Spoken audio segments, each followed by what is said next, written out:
riding a tiger, but good to hear from you. Great points, Anna Marie. Let's go ahead and talk to David in Ohio. David, welcome. Yeah, hi, Alex. Hey. How are you doing today? Good. I'm really amazed at your boldness and your courage and everything that you do. I just wanted to make a few statements on the inoculation. It goes back to the swine flu, the Hong Kong flu in 1977, and then as me and you probably had that, I think it was 17-in-1 shot that left a little bump on our arm. Yeah, well, you're talking about the smallpox, but I think that was just one thing. But they are creating all these new vaccines with 2, 3, 4, 5, 6 different things in it, just overwhelming the immune system. And they admit in every major study that vaccines lower your overall immune system, just like antibiotics do. And then they're filled with dead fetal tissue, cancer viruses. I mean, it's incredible what they're pumping into us, and that's why they go to the government and get liability protection. I mean, would you buy a car that had liability protection? Imagine if there was a car company that was allowed to make cars that could have exploding gas tanks and brakes that don't work. I mean, it's crazy. Exactly. But back in our day, when we had those shots that bumped up on our arms, everyone now had those, which they quit giving that shot, has back problems, has degeneration back disease. Well, there actually are quite a few studies that show that it causes autoimmune responses in the joints. And that's one of the contributing factors, along with sodium fluoride, for the epidemic of early onset or new types of arthritis. Appreciate the call, David. Let's talk to Jonathan in Kansas. Jonathan, you're on the air. Yes, Alex. Did you know that the Spokane MLK parade, that bomb that was planted, had anti-blood clotting agent in it? No, I didn't know that. I remember hearing about a supposed bomb, and usually those are government provocateurs or government doing it, but they had a bunch of bomb scares a few weeks ago. But I can pull up an article, and it had an anti-blood clotting agent in it? Well, you can actually pull up the video. It's on YouTube. It was like a local news thing. It's called, look up on YouTube, called Bomb Planted at Spokane MLK Parade had anti-blood clotting chemical agent. And basically, what came to my mind was when you had Frederick Whitehurst, he talked about how they had anti-blood clotting agents. That's something they have at crime labs. And it may be some, like, the police provocateur to something like that. What is that chemical, supposedly explosive? I mean, I don't know the chemistry of it, and I haven't seen that report, but we'll check it out. When I was talking about the factor VIII anti-blood clotting agent, that's where they take giant amounts of blood and centrifuge it and then take the platelets out and then repackage it and then inject the platelets into hemophiliacs and others that have similar blood disorders. And they knowingly knew that every ampule of it for more than a decade had HIV and different types of hepatitis in it, and that it was a death sentence for those that took it. So that's the type of anti-blood clotting agent that I was talking about, is a biological one, not a chemical one. But expanding on that, Whitehurst was talking mainly about blood preservatives that they put in blood samples. We're talking about O.J. Simpson. Whether you love him or hate him, the police did take blood samples from him and then go plant it, because it was confirmed that that very preservative was in the blood that the LAPD used, and that they had taken blood samples from him. Of course, Whitehurst talked about crime labs all over the country and the FBI crime lab just framing people en masse. I appreciate your call. That's what's so dangerous about DNA testing. They can just say that they got a positive or a negative. It's such a culture of lying. I have another news report here that Paul Watson put together, and it links to the actual videos of the testimonies. Ski mask wearing thug assists police at checkpoint in Houston County. And it shows a checkpoint on a highway, and I appreciate your call, Jonathan. It shows a checkpoint on a highway where the police just pull your cars into a church parking lot. And I've seen checkpoints like this myself. I've been directed into them in Texas. And there's lawsuits, and the courts say they can't do it, but the feds come in and give them grants, and the cops still do it. And it's this cop running around with other police, says state police with no badge, with a mask on. In fact, I can show folks a shot of that if we're watching on prisonplanet.tv. And then you scroll down, they have the testimony of folks. And in one case, they bumped the back of a guy's car as he was pulling in. So then they flipped out and charged him with trying to flee police, even though he stopped. And then they tried to say that he had drugs in his car. And only after one good officer wouldn't go along with it did they not frame him. I mean, let's go back to just a couple years ago. The Dallas Police Department, this was on the news, framed thousands. They would pull over a nice car randomly, throw a bag of chalk in the back or real cocaine, and then take your car. Then they would get a warrant for your house, throw a bag of chalk at your house, and take it, and then cops would get a percentage of it. See, under state law in all 50 states, the feds got a federal law passed and then got states to adopt it. Police don't get basically any of the money if they seize it at the state level. But then the feds pass another law that if they give the money to the feds or the cars or homes of the feds, then they can give up to 80% back to the local police. So that also incentivizes federalizing police. And when you realize that the Dallas Crime Lab, the Tulia, Texas Crime Lab, the San Antonio Crime Lab, just where I live, the San Francisco Crime Lab last year. That's why we had Frederick Weider's back on. Every major crime lab, they just frame people en masse. I mean, it is normal. And how many squad car videos have you seen where the cops catch themselves where they'll pull out drugs and then plant it on somebody? Now, is that saying all cops are doing this? No. But just in my experience in high school, and I was somebody that liked to drink beer when I could get it. I did not like marijuana. I've tried marijuana off and on. Every time I try it, I don't like it.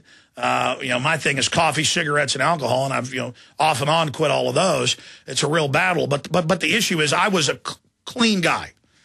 And I saw the police coming to parties, delivering drugs, and then I would be pulled over an hour later, and they'd dig around in the bottom of the truck. When I'd be riding around with friends, they'd find a six-pack of beer and start putting us in handcuffs.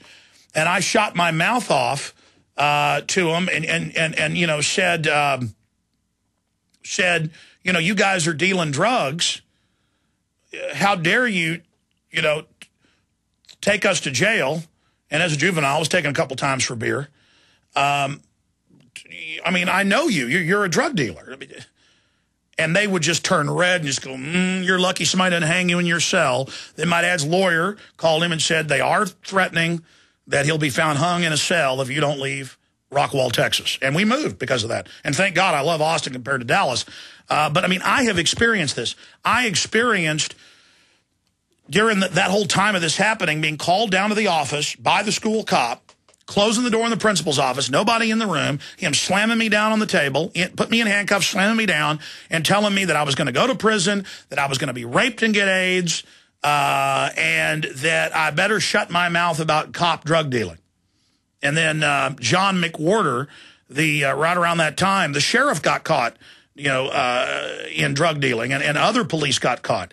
And my dad had a little Cessna out at the airport at the time, and he knew the old World War II vet that ran it, and that old vet, who my dad took flying lessons from, learned how to fly from. Well, actually, my dad learned how to fly first when he lived out in East Texas from a World War II vet when he was like 14, but then he went back because after he hadn't been flying for a decade or whatever, you got to go back and get it. The point is, where my dad learned to fly again, and he learned to fly helicopters. I don't know why I'm telling that story, but the point is, out there at the airport, the word was, you don't talk about it, but the cops are flying stuff in here. Now that's separate from them being actually busted. So it's on record that I'd be at a party drinking beer and be up on the balcony, and there'd be a cop in his uniform, in his private truck, and the cheerleader would go down and get in the car and buy ecstasy, marijuana, cocaine, you name it from him, and they come back in the party and go crazy. People are like, you want some of this? I'm like, no way. No way. Dude, don't get me near that stuff. Because I got one time, actually twice, they said, come on, do some cocaine. And I do it and feel like a car wreck. You ever had a bad car wreck or seen a car wreck? There's people chopped up and hurt, and you're like totally awake but freaked out and feel dirty. That's what cocaine felt like to me. But for some people, they obviously like it. But I don't know why I'm getting off in this whole story. The issue here is we must decriminalize drugs now. Imagine you're riding down the road. There's a sign, there's a checkpoint. The cops are directing cars randomly into a parking lot, and then they just start tearing your car apart, and they're wearing black masks. And then they plant drugs on you. And I experienced this. They never planted drugs on me. They told me they were going to plant drugs on me, or that they were going to plant, quote, stolen stereo equipment. And I said to the cop, I said, you know I don't do drugs. You guys know full well who I am. I said, you know I don't steal things. And they said, I don't care. You're going to be raped and get AIDS. You little, bleeper. And he had me over the desk, slamming my head into the desk and leaning on me and telling me this stuff. This is what runs America. Why do you think they make the drugs illegal? So they get huge profits. Why did the mafia lobby and use a lot of foolish squares to help get it pushed through in the churches to make alcohol illegal? Because when they made something illegal that half the population was into, a beer wasn't a nickel anymore in 1925. A beer was $1. Look up the numbers. You could buy a bottle of gin for maybe 50 cents. Now a bottle of gin might be $5. Do the math. They want it illegal so they can control it and make money off of it. And they don't want people talking about this. But in my experience growing up in the Dallas-Fort Worth area, this is what I experienced. And I wasn't even in the drug culture. I just saw this at parties and things. The cops are so arrogant, they deliver drugs in police uniforms.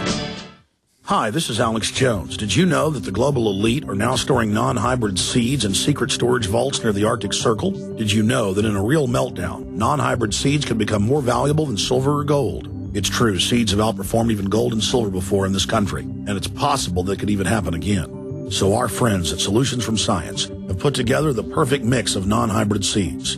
They call it a survival seed bank, and it can produce an endless supply of nutrient-dense food for you and your family. And here's the best part. These seeds have not been genetically modified in any way, and you actually get enough seeds to plant a full acre crisis garden. So visit them today at survivalseedbank.com. That's survivalseedbank.com, or give them a call at 877-327-0365. That's 877-327-0365. Remember, in a real crisis, non-hybrid seeds are the ultimate barter item. This is Alex Jones for survivalseedbank.com. This message starts with a great offer from Big Berkey Water Filters, because we don't want you drinking dangerous water 1 minute longer. Right now, purchase any filter system from BigBerkeyWaterFilters.com to get your choice of 2 Berkey Sport bottles, a KDF shower filter, a set of fluoride filters, or our new sight glass spigot absolutely free. Why do this? Because over 60% of municipal water is fluoridated, and at less than 2 cents per gallon, Berkey Water Filters purify both treated and untreated water, removing dangerous chlorine, fluoride, and other contaminants. Big Berkey water filters are powerful enough to purify stagnant pond water, so they're perfect for rainwater collection systems and emergency preparedness. Remember, Big Berkey includes free shipping on every order over $50, and GCN listeners get 5% off all ceramic filter systems. Visit BIGBERKEY waterfilters.com or call 877-99-BERKEY. That's BigBerkeyWaterFilters.com or call today 1-877-99-BERKEY. Most of us eat a blend of processed, man-made, and all-natural food. But the food you eat may not provide all the nutrition your body needs. We now know that liquid vitamin supplements are absorbed faster than pills. That's why you need Sea Energy from AffinitySeaEnergy.com. Sea vegetation is known to be the richest source of organic minerals, and that's what you'll find in all-natural, great-tasting Sea Energy. Sea Energy contains aloe vera, black cherry, cranberry, and pomegranate juice.